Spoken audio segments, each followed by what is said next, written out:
നമസ്കാരം. ശബരിമല ഭഗവാൻ അയ്യപ്പനെ ആരൊക്കെ ചേർന്ന് എത്ര വരെ മോഷ്ടിച്ചു എന്നതിൻ്റെ കൃത്യമായ കണക്ക് ഇതുവരെ പുറത്തു വന്നിട്ടില്ല. കേസ് അന്വേഷിക്കുന്ന പോലീസ് സംഘത്തിന് കുറച്ചൊക്കെ ധാരണയുണ്ടെങ്കിലും അവർ അത് പുറത്ത് പറയുന്നില്ല. അവർ ചെകുത്താനും കടലിനുമിടയിലൂടെ യാത്ര ചെയ്യുകയാണ്. രാഷ്ട്രീയക്കാർ എന്ന ചെകുത്താനും കോടതി എന്ന കടലുമാണ് അവരുടെ ഉറക്കം കെടുത്തുന്നത്. ചെകുത്താൻ പറയുന്നത് പോലെ ചെയ്യാനാണ് പോലീസ് സംഘത്തിന് താല്പര്യമെങ്കിലും തൊട്ടടുത്ത് കടലാണ് എന്നോർക്കുമ്പോൾ അവർക്കൊരു ഞെട്ടലാണ്. അതുകൊണ്ട് തന്നെ ഇതിൻ്റെ വിശദാംശങ്ങളിലേക്ക് കടന്നു ചെല്ലാനോ യഥാർത്ഥ കുറ്റവാളികളെ പിടികൂടാനോ ഇവർക്ക് ഭയമുണ്ട്. അല്ലെങ്കിൽ എത്രയോ മുമ്പ് തന്നെ എൻ വാസു എന്ന മുൻ ദേവസ്വം ബോർഡ് കമ്മീഷണറെ, മുൻ ദേവസ്വം ബോർഡ് പ്രസിഡന്റിനെ അറസ്റ്റ് ചെയ്ത് ജയിലിൽ അടയ്ക്കുമായിരുന്നു. കൃത്യമായി എല്ലാ അന്വേഷണങ്ങളും ചെന്നെത്തുന്നത് വാസുവിലേക്കാണ്. വാസുവിനെക്കുറിച്ച് ഞാൻ കഴിഞ്ഞ ദിവസം പറഞ്ഞപ്പോൾ കുളനട പഞ്ചായത്ത് പ്രസിഡന്റ് എന്ന് പറഞ്ഞത് തെറ്റാണ്. കുളക്കടയാണ്, കൊട്ടാരക്കരയിലെ കുളക്കടയാണ്. കുളക്കട പഞ്ചായത്ത് പ്രസിഡന്റായി രാഷ്ട്രീയ ജീവിതം ആരംഭിച്ച വാസു എങ്ങനെയാണ് ജുഡീഷ്യൽ സർവീസിൽ എത്തിയത് എന്നതുപോലും CPIM എന്ന രാഷ്ട്രീയ പ്രസ്ഥാനത്തിൻ്റെ ഗൂഢാലോചനയുടെ തുടക്കത്തിൻ്റെ കഥയാണ്. അവിടെ നിന്നും IAS മാത്രം വഹിച്ചിരുന്ന ദേവസ്വം ബോർഡ് കമ്മീഷണർ പദവിയിലെത്തുന്നു. അതും ഒരു തവണയല്ല, 2 തവണ. ദേവസ്വം ബോർഡ് കമ്മീഷണർ എന്ന പദവിയിൽ ഇരുന്നു കൊണ്ട് വാസു ശബരിമല അയ്യപ്പനെ ഏതെല്ലാം വിധത്തിൽ ദ്രോഹിക്കാമോ ആ വിധത്തിലൊക്കെ ദ്രോഹിച്ചു. ഉമ്മൻചാണ്ടി സർക്കാരിൻ്റെ കാലത്ത് ദേവസ്വം ബോർഡ് ശബരിമലയിലെ ആചാരങ്ങൾ സംരക്ഷിക്കണം എന്ന് പറഞ്ഞ് ശബരിമലയിലെ യുവതീ പ്രവേശന വിഷയത്തിൽ സുപ്രീം കോടതിയിൽ കൊടുത്തിരുന്ന സത്യവാങ്മൂലം തിരുത്തി യുവതികൾക്ക് കയറാം എന്ന് കൊടുക്കാൻ നിർബന്ധിച്ചതും അതിന് കളമൊരുക്കിയതും വാസുവായിരുന്നു. വാസുവിൻ്റെ ജുഡീഷ്യറിയിലെ ബന്ധങ്ങളാണ് അയ്യപ്പൻ്റെ ആചാരങ്ങൾക്ക് വലിയ തിരിച്ചടിയായി ആദ്യം മാറിയത്. ചരിത്രത്തിൽ ആദ്യമായി ദേവസ്വം ബോർഡ് കമ്മീഷണർ പദവിയിലിരുന്ന ഒരു ഉദ്യോഗസ്ഥനെ ദേവസ്വം ബോർഡിൻ്റെ പ്രസിഡന്റ് പദവിയിലേക്ക് നിയോഗിച്ചതും ഇതിൻ്റെ തുടർച്ചയായിരുന്നു. രാഷ്ട്രീയക്കാർക്ക് മാത്രം തീരെഴുതി വച്ചിരിക്കുന്ന ഒരു പദവിയിലേക്ക് ഒരു ബ്യൂറോക്രാറ്റ് കടന്നു വരണമെങ്കിൽ ആ ബ്യൂറോക്രാറ്റിൻ്റെ കടുത്ത രാഷ്ട്രീയം നമുക്ക് മനസ്സിലാക്കാം. ദേവസ്വം ബോർഡ് കമ്മീഷണർ പദവിയിലും തുടർന്ന് പ്രസിഡന്റ് പദവിയിലും ഇരുന്നു കൊണ്ട് അയ്യപ്പനെ തന്നെ മോഷ്ടിക്കാനുള്ള ഗൂഢാലോചനകൾക്ക് കളം വരച്ചത്, അരങ്ങൊരുക്കിയത് വാസുവായിരുന്നു. അതിനുവേണ്ടി വാസു നടത്തിയ നീക്കങ്ങൾ ഓരോന്നായി പുറത്തു വന്നുകൊണ്ടിരിക്കുന്നു. വാസുവിന് കുരുക്കായത് വാസു തൻ്റെ എല്ലാ കള്ളത്തരങ്ങൾക്കും കൂട്ടുപിടിക്കാൻ കൂടെ കൊണ്ടു നടന്ന ശ്യാം പ്രകാശ് എന്ന ഒരു ദേവസ്വം ബോർഡിൻ്റെ ക്ലർക്കാണ്. ദേവസ്വം ബോർഡ് കമ്മീഷണറായിരുന്നപ്പോൾ വാസുവിൻ്റെ വിശ്വസ്തനായി എല്ലാ ഗൂഢാലോചനകൾക്കും നീക്കങ്ങൾക്കും ചുക്കാൻ പിടിച്ചത് ശ്യാം പ്രകാശ് ആയിരുന്നു. വാസു പറയുന്നത് പോലെ മിനിറ്റ്സിൽ എഴുതി വയ്ക്കാൻ, രേഖകളിൽ കൃത്രിമം കാട്ടാൻ ശ്യാം പ്രകാശ് ശ്രമിച്ചു. ശബരിമല എക്സിക്യൂട്ടീവ് ഓഫീസർ സുധീഷ് ചെമ്പിൽ സ്വർണം പൊതിഞ്ഞു എന്ന് എഴുതിയത് മാറ്റി ചെമ്പിൽ സ്വർണം പൂശി എന്ന് എഴുതി ചേർത്തത് ശ്യാം പ്രകാശ് ആയിരുന്നു. പോലീസ് പൊക്കി തലങ്കലം വിലങ്ങനെ ചോദ്യം ചെയ്തപ്പോൾ ശ്യാം പ്രകാശ് ഉള്ളതങ്ങ് തുറന്നു പറഞ്ഞു. താനിത് ചെയ്തത് വാസുവിൻ്റെ നിർദ്ദേശപ്രകാരമാണ് എന്ന് ശ്യാം പ്രകാശ് പറഞ്ഞതോടെ വാസുവിനെ ചോദ്യം ചെയ്യാതിരിക്കാൻ നിവൃത്തിയില്ലാതായി പോലീസിനെ. അങ്ങനെ വാസുവിനെ ചോദ്യം ചെയ്ത് വാസു ഉരുണ്ട് കളിച്ചെങ്കിലും വാസു കുറ്റക്കാരനാണെന്ന് കണ്ടെത്തിയ പോലീസ് നടപടിക്ക് വേണ്ടി സർക്കാരിൻ്റെ അനുമതിക്ക് വേണ്ടി കാത്തിരിക്കുന്നു. അയ്യപ്പൻ്റെ ആചാരങ്ങൾ തച്ചുടച്ച് വിശ്വാസമില്ലാത്ത കമ്മ്യൂണിസ്റ്റുകാരെ ശബരിമലയിൽ തിരികെ കയറ്റി അയ്യപ്പനെ ഹൈജാക്ക് ചെയ്യാൻ വേണ്ടതെല്ലാം ചെയ്ത വാസു എങ്ങനെയാണ് ഭഗവാന്റെ സ്വർണം അടിച്ചു മാറ്റാൻ ഗൂഢാലോചന നടത്തിയത് എന്ന് വ്യക്തമായി തന്നെ ശ്യാം പ്രകാശ് പ്രത്യേക അന്വേഷണ സംഘത്തിന് മൊഴി കൊടുത്തിട്ടുണ്ട്.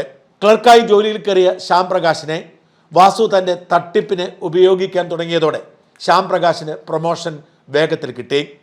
അസിസ്റ്റന്റ് ദേവസ്വം കമ്മീഷണർ എന്ന പദവിയിലേക്ക് ശ്യാം പ്രകാശിനെ ഉയർത്തിയതുപോലും തൻ്റെ തട്ടിപ്പിന് കുടപിടിക്കാനും തുടർന്ന് തട്ടിപ്പ് നടത്താനുമായിരുന്നു. ഇതിനേക്കാൾ വലിയ ഗൂഢാലോചന വാസു നടത്തിയത് ഈ ശ്യാം പ്രകാശ് എന്ന ക്ലർക്കായി ജോലിക്ക് കയറി വാസുവിൻ്റെ പ്രത്യേക താല്പര്യപ്രകാരം അസിസ്റ്റന്റ് കമ്മീഷണറായി മാറിയ ഉദ്യോഗസ്ഥനെ ദേവസ്വം വിജിലൻസിൽ നിയമിച്ചു എന്നതാണ്. ദേവസ്വം വിജിലൻസ് എന്ന് പറയുന്നത് ദേവസ്വത്തിലെ അഴിമതികൾ കണ്ടെത്താനും തടയാനും ഹൈക്കോടതിയുടെ നിർദ്ദേശപ്രകാരം രൂപീകരിച്ച സംവിധാനമാണ്.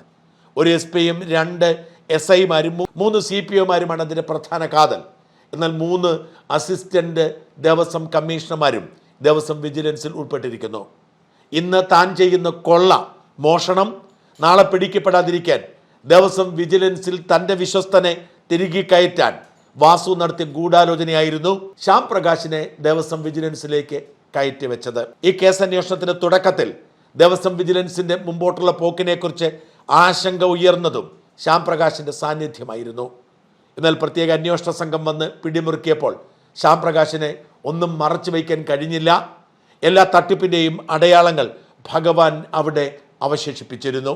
എത്ര കരുതലോടെ ജാഗ്രതയോടെയാണ് വാസു തൻ്റെ കൊള്ള നടത്തിയത് എന്നതിൻ്റെ തെളിവാണ് ശ്യാം പ്രകാശിൻ്റെ പ്രമോഷനും ദേവസ്വം വിജിലൻസിലെ സാന്നിധ്യവും. എല്ലാ കൊള്ളയ്ക്കും കൂട്ടുനിൽക്കാൻ മുരാരി ബാബുമാരെയും ഉണ്ണികൃഷ്ണൻ പോറ്റിമാരെയും ഒക്കെ നിയോഗിച്ചതും നിയന്ത്രിച്ചതും വാസുവായിരുന്നു എന്ന് വ്യക്തം. വാസുവിനെ എന്നിട്ടും പോലീസ് ചോദ്യം ചെയ്യൽ കടുപ്പിക്കുന്നില്ല.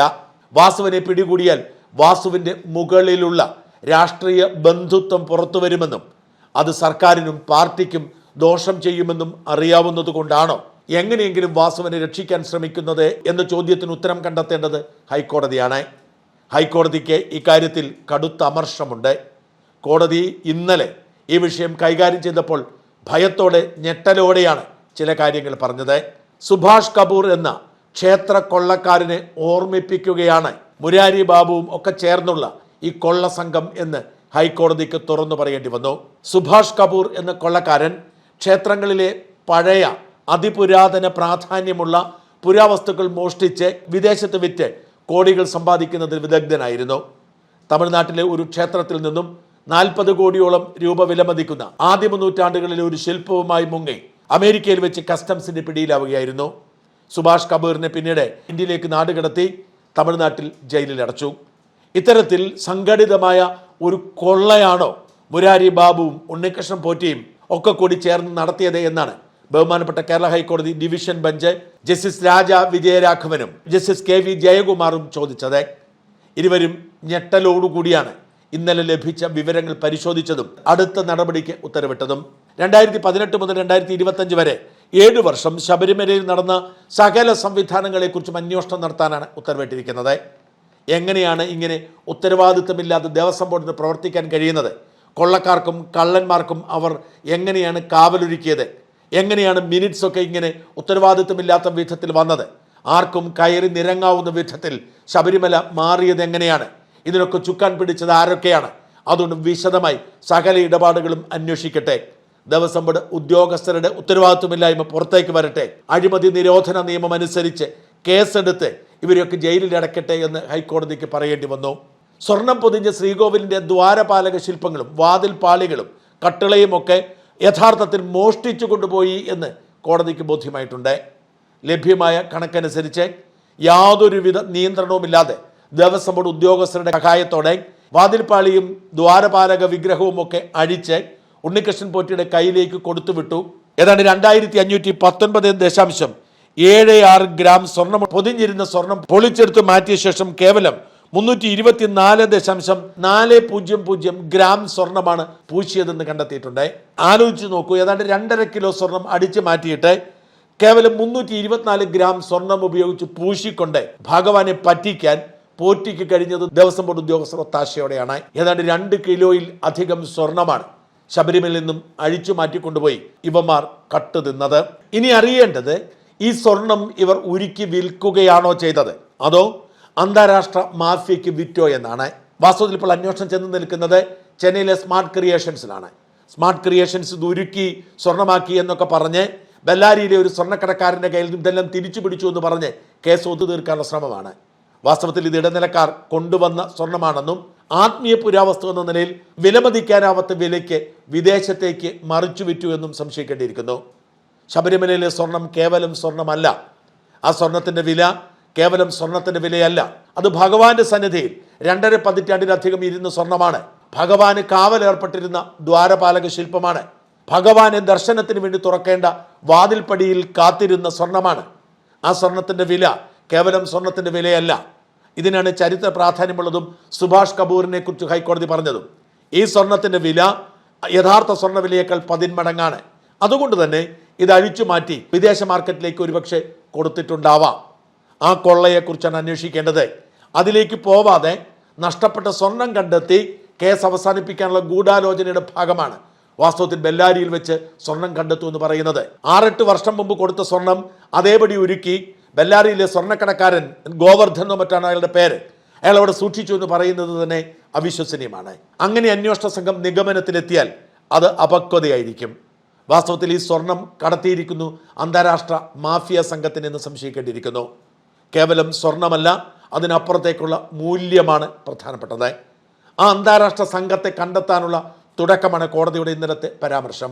ആ മാഫിയ സംഘത്തെ തകർത്താൽ മാത്രമേ ഭഗവാന്മാർക്കും ഭഗവതിമാർക്കും ഇനിയും ഈ കേരള മണ്ണിൽ സ്വസ്ഥമായി ഭക്തജനങ്ങളെ ദർശിച്ചിരിക്കാൻ കഴിയൂ.